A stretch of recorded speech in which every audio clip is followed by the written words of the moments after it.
কুমিল্লা নগরীর ছাতিপট্টি এলাকায় এক চাঞ্চল্যকর ঘটনা ঘটেছে। স্থানীয় ব্যবসায়ী ইয়াদ আলীর বিরুদ্ধে অন্তত 50 ভরি স্বর্ণ আত্মসাতের গুরুতর অভিযোগ উঠেছে। অভিযোগ অনুযায়ী ইয়াদ আলী শনিবার দুপুরে বিপাশা শিল্পালয়, ফারুক জুয়েলার্স, কুমিল্লা জুয়েলারি এবং অপর্ণার শিল্পালয় থেকে বিভিন্ন অলংকার নিয়ে যান। বিকেল 4টা পর্যন্ত স্বর্ণালংকার ফেরত না দেওয়ায় এবং রাতে তাকে খুঁজে না পাওয়ায় বিপাশা শিল্পালয়ের ম্যানেজার প্রসেনজিৎ বণিক থানায় অভিযোগ করেন।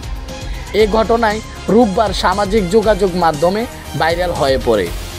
কুমিল্লা কোতোয়ালি মডেল থানার ওসি ফিরোজ হোসেন জানান, তারা একটি প্রতারণার অভিযোগ পেয়েছেন এবং ইয়াদ নামে এক যুবক বিভিন্ন দোকান থেকে অন্তত 50 ভরি স্বর্ণ ও কিছু নগদ টাকা নিয়ে পালিয়েছে।